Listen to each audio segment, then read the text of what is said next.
Good news guys, World Mobile has launched on Google Play for customers in Australia, Canada, UK, and US. By the way, we will also be looking at Stellar's latest feat as it joins the industry group developing Wasm, an alternative computation engine for running smart contracts. Endeavor to stay till the end of the video, as we will be looking at some insights regarding the first Republican presidential debate to feature pro-crypto candidates. Sit back and enjoy. Hello and welcome to our channel, where we talk about the latest updates from the world of cryptocurrencies in general. If this is your first time watching one of our videos, we extend a special welcome to you. We invite you to hit the notification bell so you never miss another video. Now, let's dive in.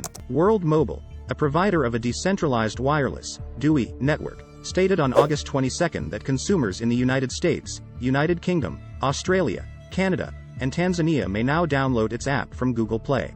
The launch follows a series of beta tests carried out in various markets, including Kenya, Mozambique, and Nigeria, that are traditionally regarded as being underserved in terms of mobile connectivity and accessibility. In Zanzibar, the World Mobile app is also presently accessible. The goal of World Mobile's DWI services, in its opinion, is to close the gap between established telecom companies and those operating in underdeveloped communities. It does this by offering some connectivity services, promoting a blockchain-based sharing system, and including various Cardano-based coins in addition to its own unique token, WMT. According to current reports, World Mobile serves users by utilizing both existing infrastructure and non-traditional technological solutions. The business claims, for instance, that in some locations it has accessed TV white space to transmit and receive data using unused television broadcast spectrums. In other cases, it modified Starlink, a satellite internet service from SpaceX, for usage by mobile users. The most recent version of the app will be available at the Google Play launch. However, some functionality might not be accessible owing to geographic limitations, according to World Mobile. It's important to note that while this release introduces an array of exciting features, not all functions will be universally available due to the varying regulatory frameworks in different countries.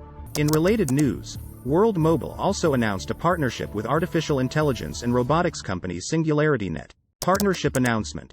We're delighted to announce that we've partnered with SingularityNET, the leader in decentralized artificial general intelligence innovation.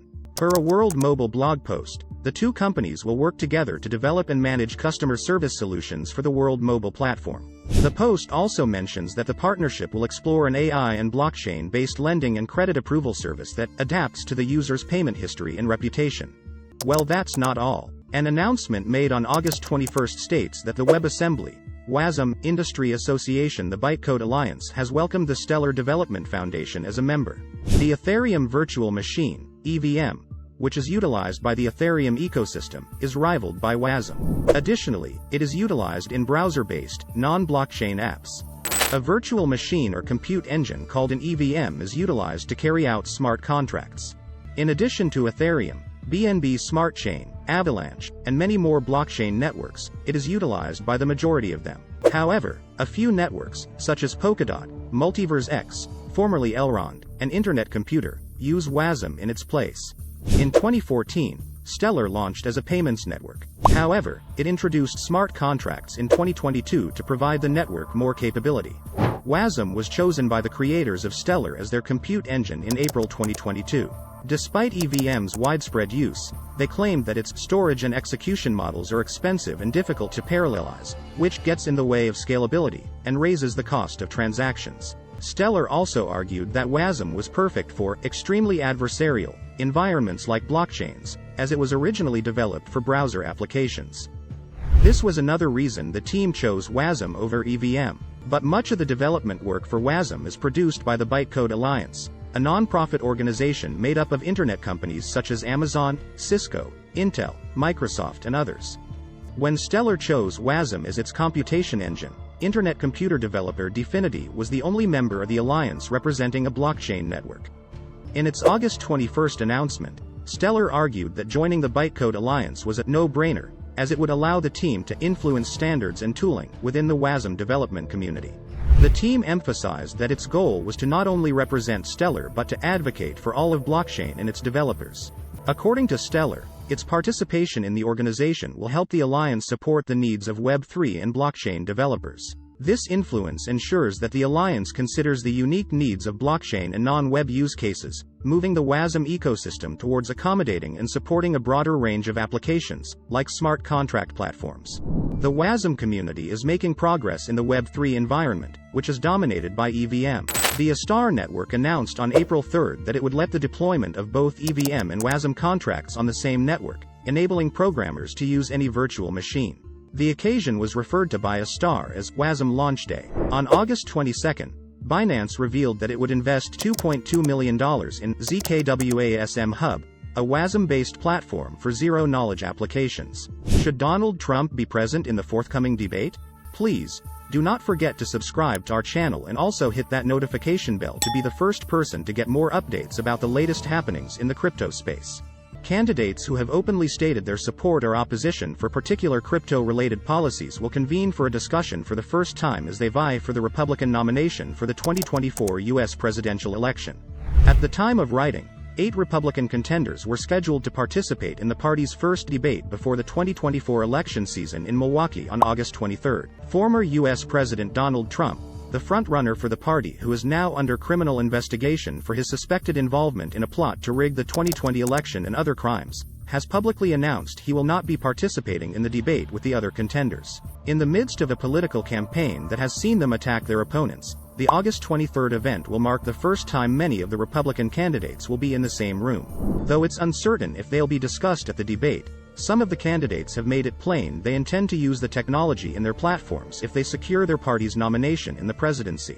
The front-runner among the 8 candidates will be Florida Governor Ron DeSantis, who is behind Trump by double digits in some polls. If elected president, the governor of Florida pledged in July to outlaw central bank digital currencies in the country out of worry for giving the government control over consumer payments. He previously approved a bill that largely forbade the use of a digital dollar issued by the federal government in Florida. Ramaswamy, the youngest contender in the race at 38 years old, has said that the 2024 election should be a referendum on fiat currency. He said that his campaign would take Bitcoin during the Bitcoin 2023 conference in Miami. Donations, later receiving praise from ex-CEO Elon Musk as a promising candidate. Miami Mayor Francis Suarez, who gained popularity in the space for promoting pro-crypto policies in his city, entered the presidential race in June. During his time as mayor, he announced he would accept certain paychecks in BTC and was involved in the Miami Coin, MIA, token project for Miami residents. Suarez said in a now-deleted post on X, formerly Twitter, on August 18 he had qualified to appear at the Republican debate. However, this claim was contradicted by GOP officials on August 21 following an announcement regarding the debate participant list, which included 8 names, with Suarez not among them. The other candidates appearing on August 23 will be North Dakota Governor Doug Burgum, South Carolina Senator Tim Scott, former United Nations Ambassador Nikki Haley, former U.S. Vice President Mike Pence, former New Jersey Governor Chris Christie and former Arkansas Governor Asa Hutchinson. Robert F. Kennedy Jr., another presidential candidate who has expressed pro-crypto views and purchased BTC for his children, is running as a Democrat and will not speak in Milwaukee. With a likely party shakeup in the House of Representatives, Senate, and White House, the 2024 elections in the United States could alter how the government approaches policies relating to digital assets. The majority of the 435 House seats are now held by Republicans, but all of them will be up for election in November 2024. 34 seats out of the 100 in the Senate, where Democrats hold a tenuous majority, will be up for election. Republican members of the House Financial Services Committee passed 2 proposals in July that would have clarified the regulatory framework for cryptocurrency businesses. Currently, the legislation was not scheduled for a vote by the entire House, but partisan gridlock might delay the legislation until the next Congress. With that, we come to the end of this video. If you enjoyed it, give the video a like and don't forget to subscribe. This really helps me with the YouTube algorithm. Also share this video to as many people as possible. Let's get this news everywhere. If you are a true cryptocurrency fan, don't miss any of our content and don't forget to follow us on our new Instagram account at FactMakeMoney. See you in a future opportunity to talk about the latest news that concerns us all as a community. Thanks for watching.